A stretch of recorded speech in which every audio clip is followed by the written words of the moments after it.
What is going on, ladies and gentlemen, boys and girls, MMA fans around the world? I'm back with a brand new video, and today I've got to address the elephant in the room. Yes, news was broken just a couple days ago that Darren Till is officially out of his fight on UFC ABC 2 against Marvin Vettori, the Italian Dream, with a broken collarbone.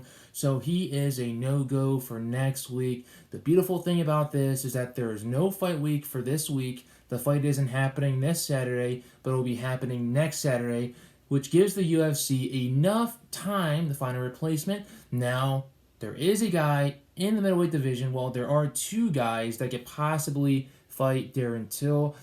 One of them just happens to be Big Mouth Kevin Holland, and the other just happens to be Jared Cannonier. Obviously, Jared Cannonier had to get some surgery after his fight against Robert Whittaker. So obviously he's going to be out for a while. He's still recovering because of the injuries that he sustained during that fight. So the number one contender to take Darren Till's place to fight Marvin Vettori has to be Kevin Holland, who is 21-6. Vettori is 16-4. So obviously both those guys are pretty close to each other when it comes to records. Both these guys are pretty much close to each other when it comes to experience inside the cage and experience in the sport of mixed martial arts as a whole. Styles make matchups, and I believe that this would be the optimal matchup for the UFC to make to replace Darren Till. Obviously, both of them are around the same size when it comes to height, and there's obviously no secret, but Kevin Holland is going to have an obvious reach advantage by a couple of inches. We all know that because the majority of the fights that he's been in, he's always had that reach advantage just because of how long he is with his height and also with his reach when it comes to his arms. So, if Kevin Holland really wants to make up for that terrible performance that he had against Darren Brunson, because that performance was absolutely terrible, it was a disgrace, it was an embarrassment, and it's not everything that Kevin Holland represents. If he really wants to be a champion, then he can't screw around the whole entire fight. He can't talk with his opponents during the whole entire fight. That used to happen. That works with lesser talented opponents, but if you keep on moving up the middleweight rankings, is not going to work with the majority of these other fighters. Now, if Kevin Holland goes in here and talks a bunch of crap to Marvin Vettori, who is a very angry individual, he tends to get angry a lot, he tends to get in a lot of confrontations, not physical confrontations, but definitely verbal confrontations where he's always basically cursing out his opponents or cursing out the people that he's always mad at, then I can definitely see a lot of animosity. I can definitely see a lot of heated feuds between both of these fighters because Kevin Holland likes to talk a lot. And Vettori is not the type of individual that likes to take all of that. He likes to take it in a little bit and then dish it out tenfold, especially with how loud that Marvin Vettori is. If there's one thing about Italians is that they are very spirited and they are very loud individuals, very much like Hispanics. So if this fight were to go down, I'd like to see how it would marinate. I believe that it would marinate very, very well during the course of the week. Obviously, Kevin Holland has offered to replace Darren Till for that fight, but the problem is that the UFC has not accepted that offer from Kevin Holland just yet. If they do accept it, then there's really not that much of a drop-off in talent between Darren Till and Kevin Holland, just because Kevin Holland has been beating guys left and right, even though they've been lesser fighters when it comes to their performances, when it comes to their records, when it comes to their name notoriety. But, like I said, him and Darren Till are a little bit alike, very long guys with big reaches. And there's one thing about Darren Till is that he's been up and down ever since his loss against Tyron Woodley, where he lost his O. So obviously, Darren Till, when it came to Darren Till, this had to be a fight that he needed to win in order to get back on track on the winning column, and also to get that next fight against Israel Adesanya as well, since Israel Adesanya has already hinted plenty of times, and he has fully confirmed that he will be going back down to the middleweight division after his failed UFC light heavyweight debut against Jan Blachowicz in UFC 259. So obviously, there are a lot of things that still need to pan out when it comes to the middleweight division, but Marvin Vettori is trying to fight Israel Adesanya again. He gave Israel Adesanya the biggest run for his money before his O went to a 1 against Jan Blachowicz when he was fighting down in the middleweight division next to Kelvin Gastelum, but he gave Israel Adesanya more trouble than Kelvin Gastelum did because he was able to get Israel Adesanya down to the ground multiple times. The problem is that he didn't do anything when he had Israel Adesanya on the ground, when he was on top of him, he wasn't able to lay any ground and pound with his fists, with his elbows. He wasn't able to land any knees to the side section of his body. So obviously the judges didn't count the takedowns at all, which gave Israel Adesanya that split decision win over Martin. When it came to the win for Marvin Vettori. But Marvin has gotten a whole lot better ever since. He's basically stringed off a couple of wins. He's on a winning streak right now, and he wants to keep that winning streak going because he knows that if he can get a very tough opponent for his next fight next week, that he will be able to be that next challenger for Israel Adesanya, the challenge for the middleweight championship of the world. Kevin Holland is the perfect guy to replace Darren Till with because he will bring the fight. And after that embarrassment against I can't stand it when I forget these names, but like I said, he had an embarrassment against Derek Brunson, and Kevin Holland wasn't 100% there. He wasn't able to show his true potential because of all the antics that he was pulling off during the duration of the fight.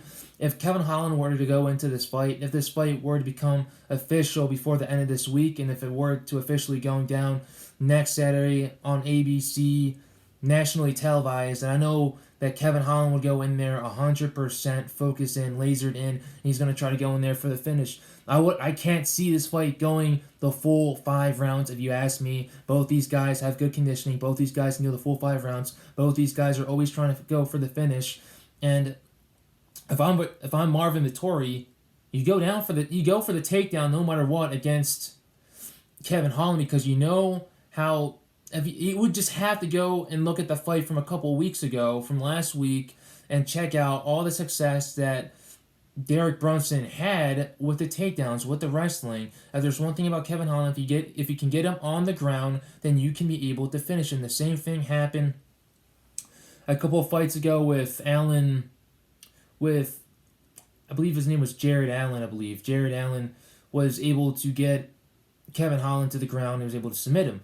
And Jared Allen was able to get him to the ground a couple of times. So, obviously, if you can get Kevin Holland down to the ground, that's his kryptonite. And Marvin Vettori has some very good wrestling. He ended up getting Jack Hermanson to the ground multiple times during that fight.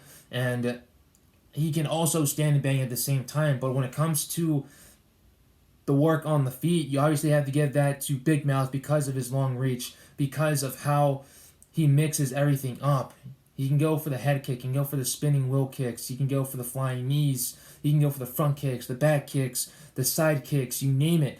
He's also very creative with the elbows as well and with the hammer fist. He was able to display that during his fight with Darren Stewart. So Marvin Vettori would have to be very cautious on the feet when it comes to fighting Kevin Holland. Like I said, Vettori, his victory success is on the ground. We've seen Marvin Vettori submit guys on the ground in the past. So obviously get that fight to the ground and submit Big Mouth as fast as possible. But like I said, Big Mouth is very good on his back with his jiu-jitsu when he's serious. If he doesn't lock in that body triangle while he's on his back to prevent himself from actually getting back onto his feet, then he can be able to get back pretty easily if Marvin Vettori were to take him down. And if I'm Kevin Holland, you make this an ugly fight for Marvin Vettori. You want to make him fluster since he does get mad pretty easily. And he does train with Rafael Cordero, who's one of the best MMA coaches around the world. And Rafael Cordero is he's also a mad individual. So if you make Marvin commit the mistakes, Rafael Cordero is going to get extremely mad, which means that Vettori might get mad at his own coach, and there's going to be a little bit of disconnect between the both of them. But there was that disconnect with Kevin Holland and his coaches last week.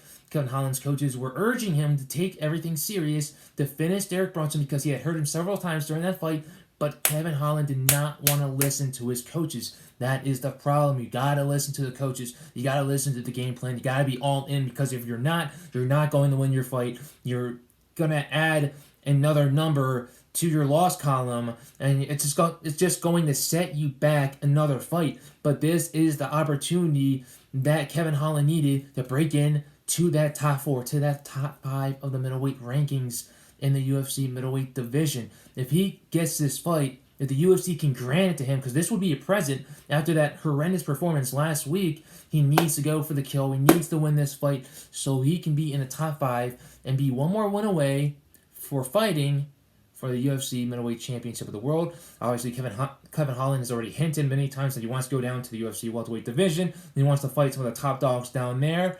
But I urge him, take this fight at middleweight. Win. Get yourself in the top 5, top 6. Get one more win. Get that championship fight against Israel Adesanya. If I'm Marvin Vettori, take it to the ground. If you're going to be on the feet, then you're always going to want to move, back paddle, circle. You want to cut some angles, confuse Big Mouth, because he can be confused sometimes, and also talk a little bit of smack back at him as well, because Big Mouth doesn't like that. The more you get Big Mouth engaged with the trash talk, and he knows that he can't get under your skin, then the more he's going to try to do it, but he's going to be a little bit, like I said, his confidence is going to waver a little bit as well. So if I'm Vettori, talk a little bit of trash as well to tell Big Mouth, look, I can talk a little bit of trash too. I can give it back too. So I don't care. I'm going to keep coming at you. And if I'm Vettori, keep going straight. If you're not going straight, if you're backing up, at least circle around the octagon so you're not a stationary target for Kevin Holland to use as a living, breathing punching bag.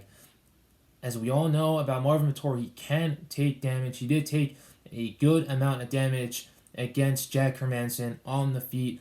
And to be honest, Kevin Holland has more power than Jack Hermansson. So if you're going to play around with Derek Holland, be cautious. Let it be at your own risk as well, because you might get knocked out.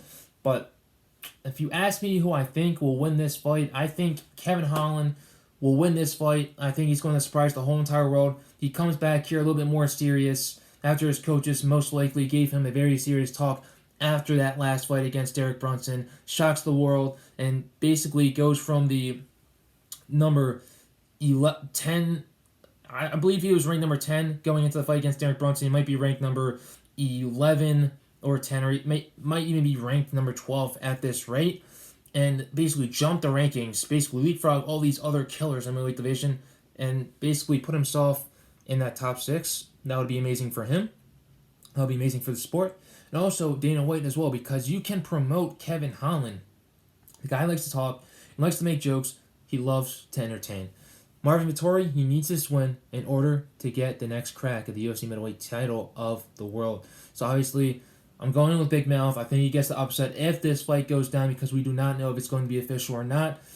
Marvin Vettori has accepted the challenge from Kevin Holland. Now they're waiting for the UFC. Both these guys really want to fight, and they really want to put on a show for the fans on the ABC network, which is a nationally televised channel that the majority of the U.S. citizens have here in this country.